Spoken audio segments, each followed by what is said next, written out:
और देखिए मेरे साथ कस्तूरीलाल मित्तल जी बैठे हैं, 82-83 साल की इनकी उम्र है। दुनिया देखी है इन्होंने और दुनिया में जो कुछ होता है वो भी देखा है इन्होंने, और जो दुनिया में करना होता है वो भी इन्होंने किया है, क्योंकि सब कुछ इनके पास है।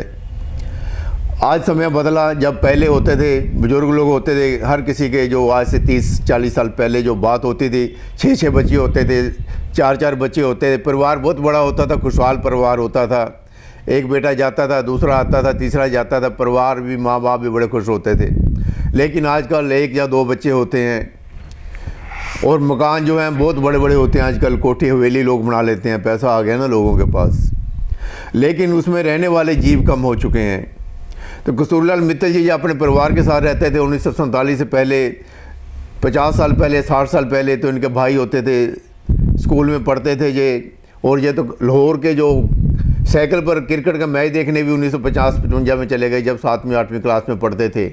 और इनकी जो किराने की दुकान थी लुधियाना में, इनके डैडी किराने का काम करते थे। ये सब बड़ा व्यापार था उस समय 1947 से पहले, जो कारोबार होता था दाल चावल और ये गुड़ वगैरह का। तो मैं कस्तूरीलाल जी से पूछूंगा कि जो आजकल छोटा छोटा परिवार हो गया और पहले जो परिवार होता था उसके बारे में थोड़ा सा बताओ। जो पहले परिवार थे, आपके भाई बहन होते थे, और कैसे आप लोग कपड़े वगैरह मिलते थे, कैसे पैसे खर्चने को मिलते थे, और कैसे मम्मी पापा डांटते थे उस समय। और थोड़े से उस हालात को और थोड़े से इस हालात के बारे में बताओ, क्योंकि ये संसार की यात्रा है, इंसान आता है और चला जाता है। हमारे माँ बाप भी चले गए, हर कोई चला गया, जहाँ से हर किसी ने चला जाना है। लेकिन जो समाज में प्यार है, भावना है, मेल जोल है, किसी को दुख ना दो, किसी से चोर बाजारी ना करो, तो इसके बारे थोड़ा सा बताओ मेरे को। पहले अपना जो पहले फादर से शुरू करो। आपके नाम, फादर का नाम बताओ, मदर का नाम बताओ अपनी का। तो क्या देखा आपने? ऐसा है जी, मेरा 37 का जन्म है, 1937 का। मेरे पिताजी श्री गोपी राम जी मित्तल, मेरी माता जी शांति देवी, मेरी धर्मपत्नी दर्शना मित्तल। ये जो अपना हमारे साथ परिवार जीवन गुजारा है, हमारी धर्मपत्नी के सहयोग से, उनकी कथाओं से, उनके सोर्सेज से हमने अपने जीवन चलाई। जितने भी हमने योगदान हमें मिला वो कल्पवास करते थे। एक महीना जहाँ धार्मिक थे वहाँ पर 1 महीना रह के आते थे, और कुंभ लगते थे, उस कुंभ भी हम नहा के आते थे। तो जहाँ पर भी वृंदावन में भी हमने आँखों का ऑपरेशन का 3 साल कैंप फ्री लाया था। तो लोगों के बहुत गरीब लोग हैं वहाँ पर, तो उनको बहुत खुशी होती थी, उनको इनकी दवाई फ्री मिलती। वो समय हमने सन 47 से पहले सारा देखा है। लेकिन जो आप देख रहे हैं, जब आप घर में रहते थे, आपके 4 भाई थे, आप थे, तो कैसे कमरे में सोते थे, कैसे मंजे वगैरह लगाते थे? एक कमरे में कितने लोग सोते थे? हमारा छोटा सा मकान था गली तेलिया में, ठीक है, हाँ जी। तो मेरा भाई ऊपर रहता था, हाँ जी, उसके 6 लड़के थे, ठीक है। मेरे 1 लड़का था, 3 लड़कियां थी, ठीक है, मैं नीचे रहता था, ठीक है। तो खुद भगवान की कृपा ऐसी भी हमें शुरू से ही संतों का आशीर्वाद मिला। आपके पिताजी भी जो थे, फादर साहब भी साधु संतों की सेवा करते थे, धार्मिक ख्याल के थे जो आपके फादर साहब थे? मेरे फादर साहब तो वैसे काफ़ी पहले चले गए थे, ठीक है, तो मेरे शादी के बाद ही चले गए थे, ठीक है। तो मेरे भाई साहब कौरसन जी थे, हाँ जी, वो तो मेरे साथ रहे काफ़ी देर। हाँ, तो मेरी धर्मपत्नी का भी सहयोग पूरा रहा। तो हम वृंदावन ठाकर जी के जाते थे, साल में कम से कम 6 दफ़ा तो हम जाते थे। तो फैमिली तो इकट्ठी थी ना आपकी, जब फादर साहब थे इकट्ठे थे ना आप? स्कूल वगैरह में जब आप जाते थे, छोटे होते तो कैसे जाते? स्कूल के बारे में बताओ। स्कूल में तो प्रचार स्कूल में पैदल जाते थे। अच्छा, हमें कुछ नहीं मिलता था, मेरे ख्याल में हमें कोई 1 आना मिलता था, ठीक है। वो 1 आने में कितना सामान आता था, हाँ, आगे 1 आने में बहुत कुछ आ जाता था। तो आपके चारों भाई जो एक प्रचारक स्कूल में पढ़ते थे, अलग अलग पढ़ाई की आप लोगों ने? मेरे सब बड़े थे। सब बड़े थे? कहाँ पढ़े? सबसे छोटा था। अच्छा, आप सबसे छोटे थे। तो आपके जो बड़े भाई की कितनी उम्र होगी, कितने साल के थे वो? उनकी उम्र तो ऐसा है लगाओ भी, जब उनकी शादी हुई है जब मैं पैदा हुआ था। तो जानी के कहने का 22-23 साल आपसे बड़े थे वो, 100 के हो गए वो, तो जानी के तो मेरे तीनों भाई बड़े थे जानी के, आप छोटे थे सबसे। मित्तल साहब बताइए थोड़ा सा बचपन के बारे में। हमारा बचपन का ऐसा था जी, हम प्रचार स्कूल में पढ़ते थे, अकवालगंज में हमारी रहाइश थी। तुम्हारे 3 भाई बड़े थे, मैं सबसे छोटा हूँ, एक बहन भी बड़ी थी। तो हमको जो शिक्षा मिलती थी, जो खर्चा देते थे हमारे भाई साहब कौर सेन जी देते थे। हमारे पिताजी तो पहले पूरे हो गए थे। तो उसके बाद मैंने अपनी 10वीं तक पढ़ाई की है, उसके बाद मैं अपना छोड़ दी थी। तो वहाँ जो वो समा था, इतना बढ़िया समा था भी, हम छोटे से घर में इतना परिवार रहता था, तो कोई आपस में ऐसी प्रेम वाली बात सब में बच्चों में होती थी, सब में। कोई आजकल तो ऐसा भी, अगर किसी के एक बच्चा है या वो कहता है अभी बाहर चला गया तो अकेले रह गया, कोई मतलब ये बात नहीं। कम से कम 3 बच्चे तो होना चाहिए, 2 लड़के हों 1 लड़की हो, 2 लड़कियाँ हो 1 लड़का हो। तो देखिए इनका परिवार था, फादर साहब की डेथ हो गई जब पैदा हुए, जब 2 साल के थे, तो बड़े भाई ने इनको संभाला। अगर इतने बच्चे थे घर में, एक दूसरे की मदद की तो संभाला। आजकल तो एक होता है किसको कौन संभालेगा, किसकी कौन देख रेख करेगा। थोड़ा सा इनकी बात की तरफ ध्यान दो कि 4-5 भाई थे, परिवार के लोग थे। अच्छा मैं और बता दूं आपको, जो 40-50 साल पहले लोग होते थे उनके 5-6 बच्चे होते थे, 5-6-7। जब भी परमात्मा की कृपा होती थी इतने वक्त में इतने बच्चे पैदा होते थे, 6-7 8 6-7 5-6 इतने होते थे पहले। हाँ 5-6 आजकल तो एक बच्चा 2 हाँ 1-2 बार उसको, हाँ। पर लेकिन वो भी सोचने वाली बात है कि आज के परिवार में जो कुछ हम देखने को मिल रहा है, कमी महसूस हो रही है परिवार में आजकल। अब तो देखो प्यार नहीं रहा, ये बात मैं कहूँगा। हाँ जी, भी लोगों में प्यार नहीं रहा। जनरेशन अपने बच्चे जरूर कम हो गए, लेकिन कम होने से क्या है, माँ बाप को तो अपना वहाँ जाना पड़ता वृद्धाश्रम, उसको कहते हैं कहाँ इसका करेंगे। को जो लड़की आती है वो अपने माँ बाप को नहीं चाहती है, सस सहुरे को नहीं चाहती है, तो उसको लिए वृद्धाश्रम आ गए हैं। उनको खर्चा दे दो, कोई बात नहीं, वो कहते दे दो, तो कम से कम हमारा के ऊपर बोझ तो नहीं होगा। तो मैं समझता हूँ भी कम से कम 2-3 लड़के हों तो अपना ज़्यादा बढ़िया होता। मेरे 1 लड़का है, मैं रोज़ भगवान से प्रार्थना करता था भी 3 लड़की हैं, भी मेरे 2 लड़के हों तो ज़रूरी बात है, लेकिन जो उसकी मर्जी है वही हुआ। तो फिर भी 4 तो बच्चे हैं ना आपके परिवार में। 4 बच्चे हैं, आपकी लड़कियां भी लड़कों जैसी हैं आजकल। लड़कियां मेरा लड़कों से भी ज़्यादा करती हैं। तो देखो लड़के और लड़के में फर्क नहीं है, लेकिन बच्चे जब 4 हैं, आपको मालूम है आप वहाँ जा सकते हैं, वहाँ जा सकते हैं, वहाँ जा सकते हैं, चारों दिशाओं में आपका कोई ना कोई आदमी बैठा है। 4 लड़के, एक दिल्ली है, एक पटियाले में है, एक जमुनगर है। हाँ। तो दिल्ली वाली लड़की कहती है, तो वो मेरे पीछे कुछ तकलीफ आ गई हार्ट की, वो उसकी लड़की यहाँ MD है, महाराजा अग्रसेन हॉस्पिटल दिल्ली में। उन्होंने मुझे बुला के वहाँ पर एंजियोग्राफी कराई, तो उन्होंने कहा जी डैडी आपका तो हार्ट बहुत वीक हो गया, इसको ऑपरेशन होगा। तो मैंने कहा मैं तो बेटा ऑपरेशन कराऊंगा नहीं, तो मैं तो ऐसे चलूँगा। जब मैं ऑपरेशन कराया तो मैं मंजे में पड़ गया, तो मेरी किसी ने सेवा नहीं करनी, मैं किसी से करानी नहीं। तो आज मेरी 83 साल की उम्र है, तो मैंने वो हार्ट का ऑपरेशन नहीं कराया।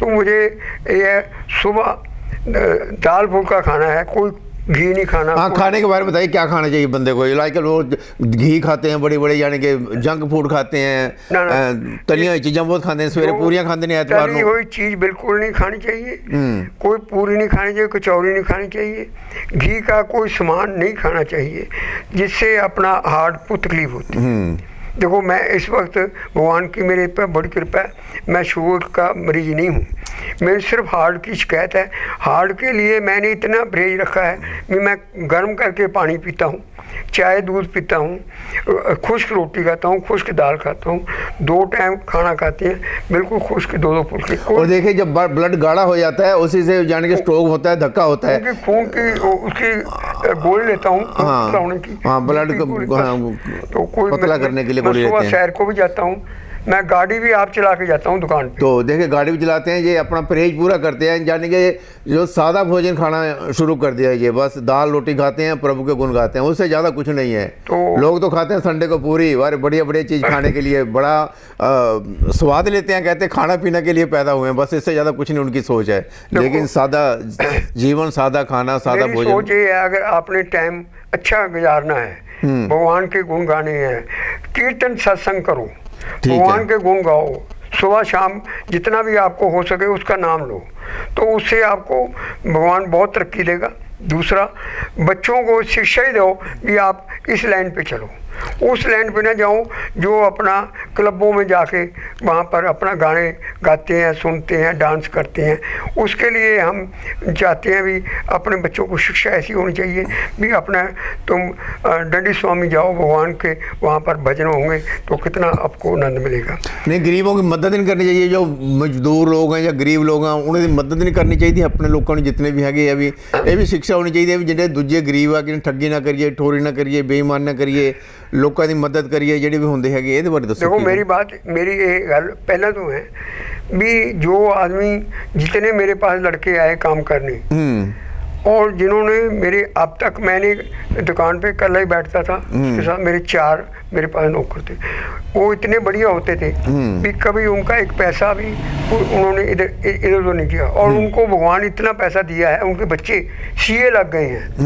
मैं कहता हूँ ये उसकी कृपा से हुआ है। मदद करनी चाहिए गरीब आदमी की, किसी के पास ना हो, कोई अपना इतना दुखी हो, हम इतने सुखी हैं तो उनको क्यों नहीं हम अपना सुख दे सकते। हमारे पैसे का क्या फ़ायदा है, हमने तो छोड़ के जाना है। अच्छा कस्तूरलाल जी, मेरे को ये बताइए, जो लोग होते हैं, जो तब तुझे दस्या कि अभी आपने बताया कि दुकान पर काम करते थे, उनके बट्टे सीए बन गए, अच्छे अच्छे कारोबार सेट कर ले, जो आपके नौकर थे। हाँ, अभी देखिए अब कई लोग होते हैं बाहर तो दान कर देते हैं, अपने नौकरों की तनख्वाह भी काट लेते हैं, दिहाड़ी भी काट लेते हैं, उनको परेशान करते हैं। जब मदद होती है उनको दवाई दारू के पैसे नहीं देते। ये ऐसा करना चाहिए या अपने जो नौकर हैं उनकी मदद करनी चाहिए जो अपने लोग। हमारे एक लड़का है, वो पिंड रहता है जहाँ से 2 दिन जाने का 2 दिन आने का, वो कम से कम साल में एक दफ़ा जाता है, 20-25 दिन लगा के आता है। मैंने कभी उससे एक पैसा नहीं काटा और वो इतवार को भी यहाँ आए काम करने भी, बाबूजी मुझे काम बताओ मैं क्या करना है, आगे कहता है। लेकिन जो होगा तो कह दे, नहीं होगा नहीं।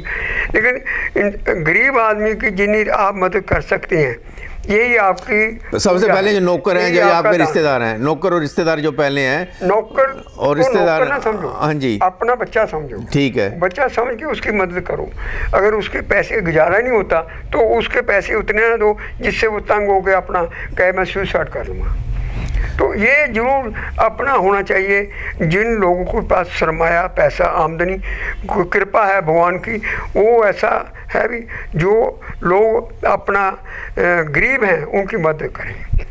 गरीब आदमी ठीक है, कोई पता नहीं लगता भी कौन कैसा है, कौन कैसा है, लेकिन फिर भी आपको जो भी कर सकते हो करना चाहिए। एक और मैं आपसे बात करना चाहूँगा, एक मिलावट, रिश्वतखोरी, बेईमानी, चोर बाजारी, धोखाधड़ी ਇਹ ਕਰਨੀ ਚਾਹੀਦੀ ਕਿ ਨਹੀਂ ਕਰਨੀ ਚਾਹੀਦੀ? ਦੇਖੋ ਸਾਰੀ ਜ਼ਿੰਦਗੀ ਤੁਸੀਂ ਆਪਣੇ ਜਿੱਥੇ ਹੁਣ 83 ਸਾਲ ਦੀ ਉਮਰ ਹੋ ਚੁੱਕੀ ਹੈਗੀ ਆ ਤੇ ਪ੍ਰਮਾਤਮਾ ਤੇ ਤੁਸੀਂ 100 ਨੂੰ ਪਹੁੰਚ ਜਾਓ ਤੇ ਲੇਕਿਨ ਜਿਹੜੇ ਬੇਈਮਾਨੀ ਕਰਦੇ ਆ ਕਿ ਨਾਲ ਲੈ ਕੇ ਜਾਂਦੇ ਜਾਂ ਇੱਥੇ ਛੱਡ ਜਾਂਦੇ ਆ, ਉਹਦੇ ਬਾਰੇ ਦੱਸੋ ਵੀ ਕਰਨੀ ਚਾਹੀਦੀ ਹੈ ਕਿ ਨਹੀਂ ਕਰਦੇ ਆਪਣੇ ਸਮਾਜ ਦੇ ਲੋਕਾਂ ਨਾਲ, ਆਪਣੇ ਪਰਿਵਾਰ ਦੇ ਲੋਕਾਂ ਨਾਲ? ਨਾਲ ਤਾਂ ਜਿਹੜਾ ਜਾਣਾ ਹੈ ਉਹ ਜੇ ਆਪਾਂ ਚੰਗਾ ਕੰਮ ਕਰਾਂਗੇ ਤਾਂ ਵੀ ਨਾਲ ਜਾਂਦਾ, ਜੇ ਆਪਾਂ ਮਾੜਾ ਕਰਾਂਗੇ ਤਾਂ ਵੀ ਨਾਲ ਜਾਂਦਾ। ਇੱਥੇ ਛੱਡ ਕੇ ਚਲੇ ਜਾਣਾ ਹੈ। ਹੁਣ ਜਿਹੜੇ ਕਹਿੰਦੇ ਆ ਵੀ ਅਸੀਂ ਲੱਖਾਂਪਤੀ ਆ ਫਿਰ ਕਰੋੜਪਤੀ ਹੋ ਜਾਈਏ, ਉਹ ਜਿਹੜਾ ਕਰੋੜਪਤੀ ਵੀ ਹੋਣਾ ਤੁਸੀਂ ਲੋਕਾਂ ਦਾ ਰੁਪਈਆ ਇਕੱਠਾ ਕਰਕੇ ਹੋਣਾ, ਉਹ ਵੀ ਇੱਥੇ ਛੱਡ ਜਾਣਾ। ਆਪਣੇ ਬੱਚਿਆਂ ਨੇ ਛੱਡ ਜਾਣਾ। ਤੁਹਾਡੇ ਬੱਚੇ ਪਤਾ ਨਹੀਂ कैसे निकलते हैं, कैसे नहीं निकलते। अगर अच्छे निकलते हैं तो थोड़ा नाम रोशन होगा, नहीं नलायक निकलते तो उन्हें पैसा बर्बाद कर देना। तो मेरी ये है भी बेनती भी जिन्नी भी अपना काम किया जाए उस प्रभु ਨੂੰ हाजिर नाजिर रख के अच्छे काम ले, ईमानदारी नाल काम करो। ਉਹਦੇ 'ਚ ਕੋਈ ਘਾਟਾ ਨਹੀਂ ਹੋ ਸਕਦਾ। जिन्ना तुम सेवा कर सकते थोड़ी जी, अगर पहुँच जाए 1 पैसे की मदद करो, 100 रुपये की 100 रुपये की करो, 1000 की करो, जो थोड़े हो सकती करो। नहीं किसी ठगी ठोरी बेईमानी बिल्कुल नहीं। ठगी ठोरी बेईमानी करके लोग बाद बहुत दान करते हैं, वो की चंगी गल है? वो तो उदों ही माड़ी है। लोगों की अपना खून चूस के फिर आप करिए दान करिए, ये तो उससे भी बहुत भैड़ी गल है।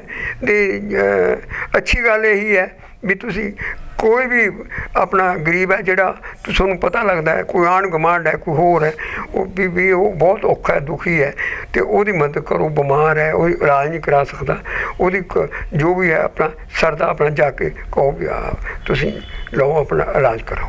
और देखिए मेरे साथ कस्तूरीलाल मित्तल जी थे, ये सतलुज क्लब के माल रोड के पास ही रहते हैं, इनकी कोठी है नुक्कड़ के ऊपर ही HDFC बैंक के पीछे।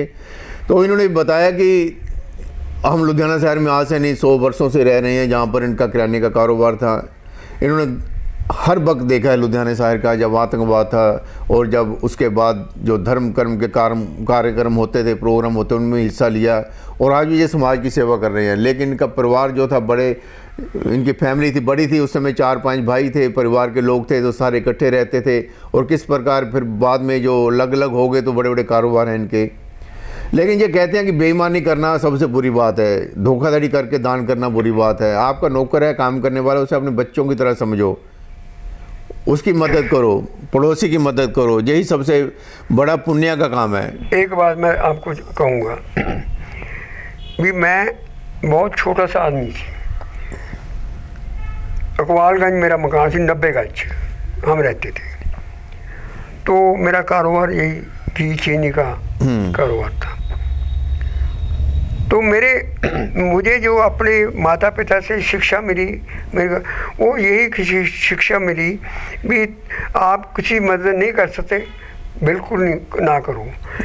तो किसी के साथ ठगी ठोरी बेईमानी मत करो।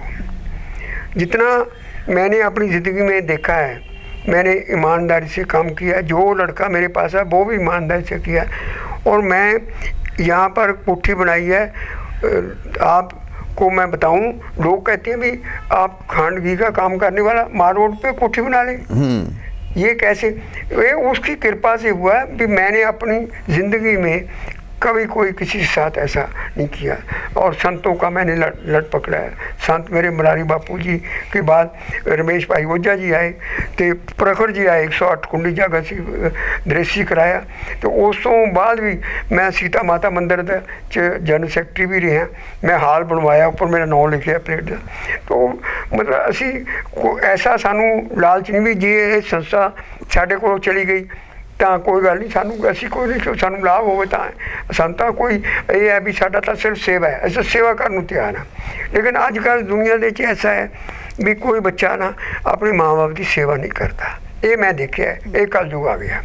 ਉਹ ਕਹਿੰਦੇ ਵੀ ਮਾਂ-ਬਾਪ ਤਾਂ ਇਸ ਪਾਸੇ ਰਹੇ, ਅਸੀਂ ਆਪਣਾ ਐਸ਼ ਕਰੀਏ, ਘੁੰਮੀਏ ਫਿਰੀਏ, ਖੂਬ ਖਾਈਏ ਪੀਏ, ਸਾਨੂੰ ਕੋਈ ਇੰਟਰਫੇਰੈਂਸ ਨਾ ਕਰੇ।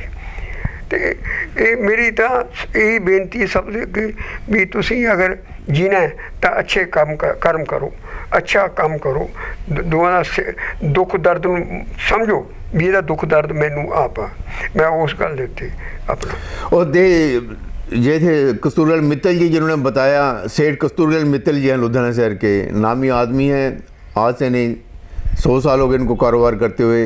परिवार कैसा होना चाहिए, 2-4 बच्चे होने चाहिए परिवार में, नहीं तो छोटा परिवार रह जाता है तो कोई घर में केयर करने वाला नहीं होता। कोठी जो होती है 1 एकड़ में बना लेते हैं, 500 गज में 1000 जाड़ में बना लेते हैं, लेकिन वहाँ रहने वाले कोई नहीं होते।